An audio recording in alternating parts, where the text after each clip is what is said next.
tutte le grandi cose accadono attorno a un tavolo. Lo sapevate? Ecco perché ho scelto la pillola di oggi in vista anche dell'avvicinarsi del Natale. Mi trovo presso l'azienda Zafferano, il punto di riferimento per apparecchiare una tavola bellissima, i bicchieri, le posate, i piatti e anche molto di più che scopriremo verso la fine. Quando invitiamo degli ospiti a casa, ma anche semplicemente la nostra, insomma una bella cena, dopo aver pensato al menù perfetto, è giusto prendersi un pochino di tempo per pensare ad una tavola ben apparecchiata. Da dove iniziamo? Decisamente una tavola ben apparecchiata è una tavola pulita e ordinata. La tovaglia deve essere senza macchie e ben stirata. Una curiosità riguarda le tavole formali e informali.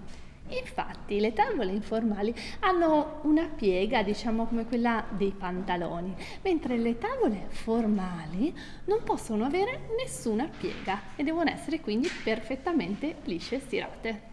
E poi, che si dice del tovagliolo?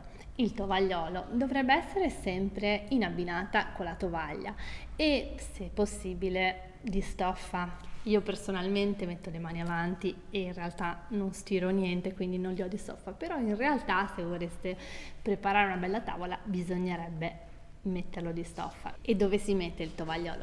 A sinistra. E un'altra cosa è piegarlo in maniera semplice, o quadrata o diciamo triangolare, ma senza grossi ghirigori. I primi ad andare in tavola sono i piatti. Iniziamo dal piatto piano. Se c'è un sottopiatto va benissimo, ma mi raccomando che ci deve sempre essere un piatto piano. Comunque, anche se utilizzerai il servizio alla russa, ovvero portando in tavola le pietanze già sopra i piatti di ciascun ospite, è importante che al momento in cui ci si siede a tavola il piatto piano sia sempre presente. Ricordatelo.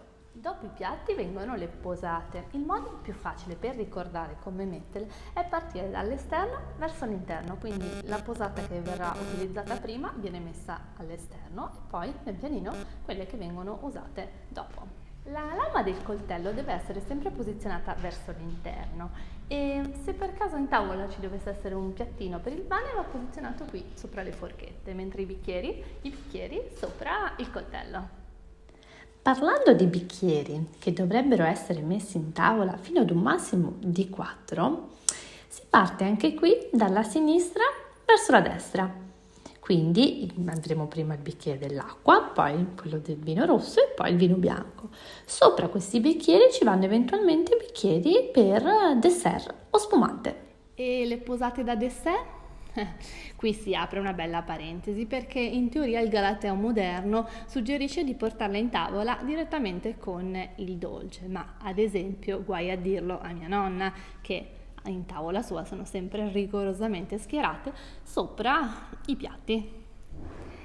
E questa che cos'è? È una coppetta lavadita. Certo, si usa in occasioni un po' particolari, però è simpatico da conoscere perché si può posizionare tranquillamente nel galateo dell'arredare la tavola. Un'ultima cosa interessante da ricordare è la geometria della tavola, quindi i posti equidistanti tra loro. La misura complessiva della tavola deve stare in armonia rispetto al numero di persone che si accomodano.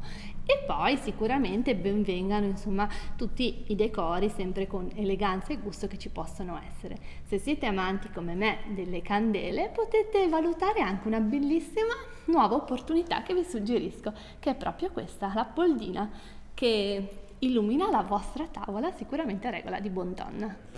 Bene, io vi ringrazio e vi auguro di preparare una bellissima tavola. Ci vediamo alla prossima pillola, ciao!